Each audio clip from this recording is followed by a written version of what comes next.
नमस्कार दोस्तों, दरभंगा रॉक्स में आपका स्वागत है। क्या आप इस मनमोहक तस्वीर को देखकर बता सकते हैं कि इस वक्त हम कहां मौजूद हैं? शायद आप में से बहुत लोगों को पता नहीं होगा कि दरभंगा में ऐसे ऐसे तालाब, ऐसे ऐसे झील हैं, और क्यों दरभंगा को तालाबों का शहर कहा जाता है उसकी एक वानगी आपको दिखाने लेकर के आए हैं। दिग्घी पोखर, हराई पोखर और गंगा सागर पोखर, बिल्कुल ऐतिहासिक तालाब दरभंगा का, जो स्टेशन के सामने ये तालाब है, जो बिल्कुल किसी झील से कम नहीं लगता। अगर इसको आप सोचिए कि इसको सहेज कर रखा जाता, इस पर अगर पर्यटन के दृष्टिकोण से इस पर काम किया जाता, अगर यहाँ पर बोट्स चल रही होती, अगर यहाँ पर जो है वो फ्लोटिंग नाव चल रही होती, या अगर यहाँ पर कोई एडवेंचरस कोई गेम चल रहा होता, इसे इस तरह से विकसित किया जा सकता था। लेकिन बिल्कुल सूना सन्नाटा। यहाँ पर अगर कुछ दिखती है तो ये मछुआरों की नाव दिखती है, उनके जाल दिखते हैं, और गंदगी जो घाट पर गंदगी घाट बनाया हुआ है, लेकिन घाट की गंदगी है, घाट की साफ़ सफाई भी उतनी नहीं है।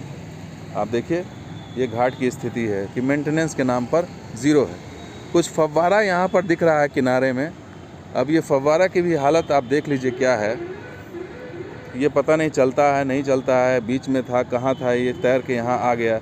लेकिन ये स्थिति बतलाती है दोस्तों कि एक जो ऐतिहासिक तालाब है उसको सहेज करके जब रखा जा सकता था, या इसको उसको विकसित किया जा सकता था। और 3 तालाब है, इसके बाद एक और तालाब है, यानी टोटल 3 तालाब है, दिग्घी, हराई और गंगा सागर। इन तीनों तालाब को जोड़ करके एक बेहतरीन वाटर स्पोर्ट बनाया जा सकता था, एक बेहतरीन लुक दिया जा सकता था इस शहर को। और जो बिहार की सांस्कृतिक राजधानी कही जाती है दरभंगा को, तो तालाबों का इस शहर को, झील के इस शहर को कुछ विकास किया जा सकता था। इस समय आप देखिए स्टेशन और शान से लहराता तिरंगा, ये इस लुक के लिए या इस बेहतरीन जो नज़ारे के लिए लोग हज़ारों रुपए खर्च कर देते हैं। और हमारे यहाँ ये मौजूद है, ये चीज़ मिथिला के केंद्र में, दरभंगा में, लेकिन उसको ना तो सरकार सहेज के रख रही है, ना ही स्थानीय प्रशासन को चिंता है। मोतिहारी में काम हुआ है इसको लेकर के, वाटर स्पोर्ट को लेकर बेहतरीन काम हुआ है। वहाँ भी ऐसे ऐसे तालाबों को डेवलप किया गया है। मोती झील वहाँ पर एक अच्छा जो है बनाया गया, वहाँ पर उसी तर्ज पर यहाँ भी बनाया जा सकता था। और भी कई शहर हैं, सहरसा में मत्स्य गंगा है, वहाँ भी किया जा सकता था। दरभंगा में 3 तालाब इस तरह के एक के बाद एक हैं, उसको जोड़ा जा सकता था। लेकिन स्थिति यहाँ पर आप देख लीजिए कि सिर्फ जो है नाम मात्र के का ये तालाब सुन सन्नाटा है। वाटर स्पोर्ट के लिए बेहतरीन जगह थी, कोई घूमने टहलने आता, वो बोटिंग करने आता तो उसका मज़ा अलग होता। लेकिन यहाँ पर कुछ नज़र नहीं आता है, कोई भी। और ये आज से नहीं, कई वर्षों से ये मांग उठ रही है कि इस तालाब को, तीनों तालाब को जोड़ा जाए, तालाबों को विकसित किया जाए, तालाबों को पर्यटन के दृष्टिकोण से तैयार किया जाए, वाटर स्पोर्ट, एडवेंचरस स्पोर्ट किया जाए, जो कई शहरों में होता है, महानगरों में होता है कि लोग जाते हैं परिवार के संग, थोड़ा फुर्सत के क्षण बिताते हैं। लेकिन यहाँ पर ऐसा कुछ नहीं है, ना ही कोई इस तरह की नज़रिया है, ना ही इस तरह का कोई विज़न है कि इसको इस तरीके से डेवलप किया जाए। अगर प्रपोज़ल भेजा भी जाता है स्थानीय विधायक द्वारा, या विधानसभा में आवाज़ उठाई भी जाती है, तो भी उसका जो है वो हवाई जवाब मिलता है। और फिर वही मामला, प्रस्ताव भेजिए, यहाँ से प्रस्ताव भेजा जाता है, यहाँ से एस्टीमेट बना के भेजा जाता है, वहाँ पटना में उस एस्टीमेट का क्या होता है वो पता ही नहीं चलता, मामला कहाँ अटक गया, क्या हो गया। तो ये बताता है कि बिहार सरकार की जो शून्य में चली जाती है जब यहाँ के विकास की बात होती है, जब यहाँ के सौंदर्यीकरण की बात होती है, तो उसमें जो है स्थिति यहाँ पर दिखाई पड़ती है। हमारे साथ अरशद, क्या कहेंगे इससे? तालाब की, इतना ऐतिहासिक तालाब है, 3 नहीं है, कई ऐसे सैकड़ों तालाब होंगे, लेकिन मुख्य रूप से ये 3 तालाब है। और इतना बेहतरीन नज़ारा, अगर इसको विकसित किया जाए तो क्या ये किसी पर्यटन स्थल से कम है? देखिए, ये जो दरभंगा शहर है ये तो प्रचलित है तालाबों के शहर से। दरभंगा में 3 ही चीज़ मशहूर है, पोखरी, मखान और मछली और तालाब, ये पोखर जिसको हम पोखर बोलते हैं। तो अगर ये पोखर को, इतना अच्छा हमारे पास अपॉर्चुनिटी है पोखर का, नहीं, अभी मेरी इच्छा हो रही थी अगर बोटिंग होती, अगर बोटिंग होती तो हम सब इसके अंदर अभी बोट करने हाँ, जाते। शाम का समय है, लाइफ अच्छा सेविंग मौसम जैकेट है। रख करके, और लाइफ सेविंग जैकेट का प्रावधान होता है इसमें, और हाँ। फिर इसमें हम बोटिंग करते हैं और अपने बच्चों को भी घुमाते कि भाई हमारे फैमिली शहर को में- ला सकते थे। हमारे शहर में भी ये कुछ उपलब्ध है जिसमें हम बोटिंग कर सकते हैं। ये आपको शहर में नहीं, आपको गांव में भी मिलेगा ये चीज़। अगर आप दिल्ली से जैसे आए फैमिली के साथ, हाँ। तो आप ढूंढते होंगे ऐसी कोई जगह हो ऐसी कोई जहाँ, जगह ही नहीं है दरभंगा में, ऐसा कोई बड़ा पार्क नहीं है जिसमें आप जा सकते हैं। लेकिन दरभंगा में तालाब है। तालाब में अगर आप बोटिंग की फैसिलिटी कर दीजिएगा तो आपका रेवेन्यू भी, दरभंगा शहर का जितना भी वो है रेवेन्यू भी इसमें डेवलप करेगा और इनको रोजगार भी मिलेगा। बहुत निश्चित सारे रूप लोग से को बिल्कुल रोजगार सही भी कह रहे मिलेगा। हैं कि अगर उस हिसाब से किया जाए, इसमें वाटर एडवेंचर किया जाए, इसके अंदर जैसे आजकल बहुत सारा फ्लोटिंग रेस्टोरेंट है, हाँ, आप नौकायान है, जी, इस जी, टाइप से अगर कुछ कर दे तो हाँ। आपका रेवेन्यू मिलेगा, कुछ लोगों को रोजगार मिलेगा, युवाओं को बहुत अच्छा रोजगार एक मिलेगा। यहाँ पे पिकनिक स्पॉट जैसा शाम भी में बन आप सकता यहाँ है, से लेके यहाँ जैसे तक मरीन ड्राइव तरह की तरह का। यहाँ से यहाँ तक आप पूरा ठेले खोमचे लगा दीजिए, उसमें जी। आपको रोजगार भी मिलेगा, युवाओं को बहुत सारी चीज़ है। लेकिन क्या वजह है कि आखिर क्या मतलब उदासीनता क्यों है इसको लेकर के? उदासीनता यही है, सरकार इस पे ध्यान नहीं दे पा रही है।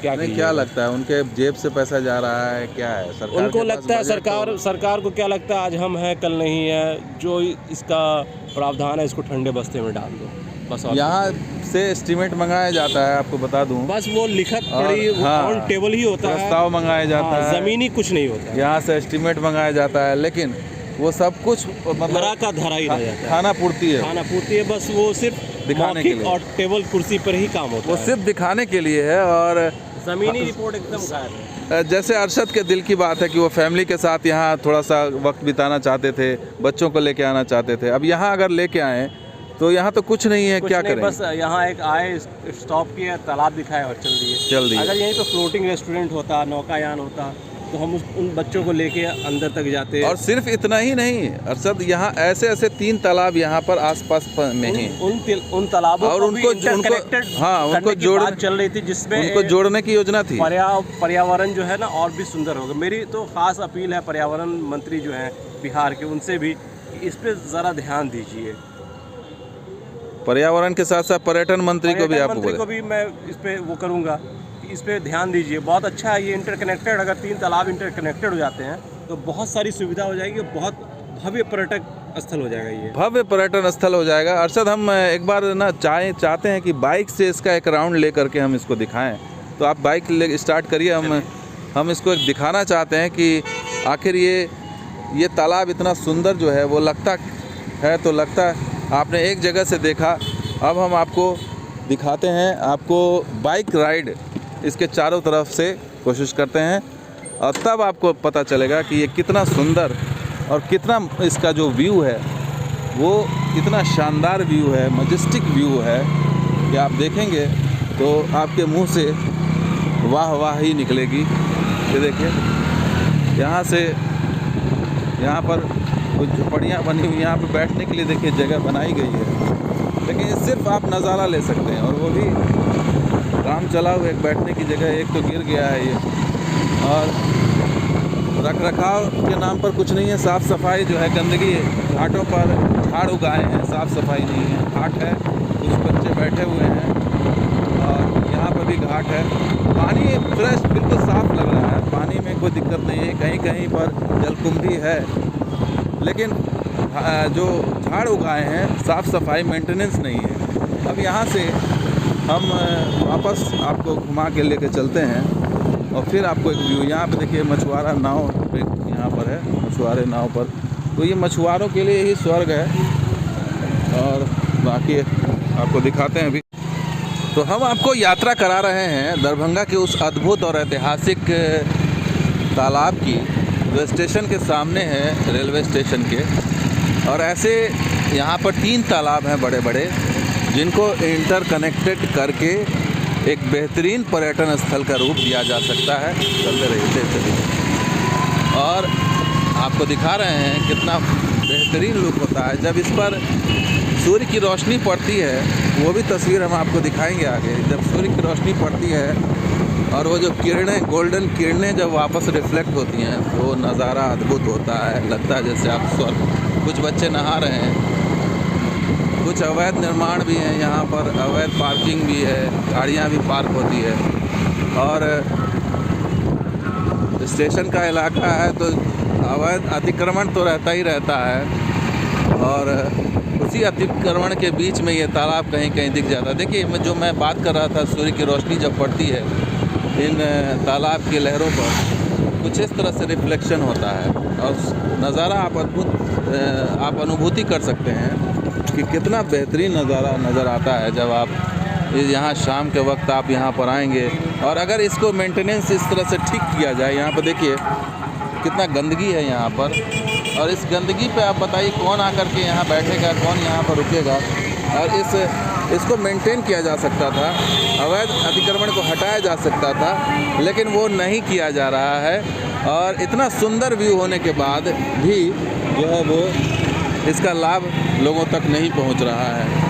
और स्थानीय प्रशासन के स्तर पर हो या सरकार के स्तर पर हो, अगर यही चीज़ पटना में होता है, गया में होती है या कहीं और होता तो शायद उसका ध्यान इसका रखा जा सकता था, इसको और विकसित किया जा सकता था। लेकिन हम तो वर्षों से देख रहे हैं ये उपेक्षा का शिकार है। यहाँ पर देखिए कुछ कबाड़ रखे हैं अवैध, यहाँ पर पार्किंग है, बसों की पार्किंग है, तो ये इसका शिकार है दुर्दशा का। वो इसके लिए स्थानीय प्रशासन, सरकार और बहुत हद तक यहाँ के लोग जिम्मेदार हैं, क्योंकि लोगों ने यहाँ पर अब तक इसको जो है आवाज़ नहीं उठाई इसको लेकर के। तो दोस्तों वीडियो कैसा लगा तो लाइक कीजिए, शेयर कीजिए, हमारी सब्सक्राइब कीजिए। कुछ और वीडियो के साथ हाजिर होंगे, देखते हैं दरभंगा। शुक्रिया, धन्यवाद। जय हिंद, जय बिहार, जय भारत।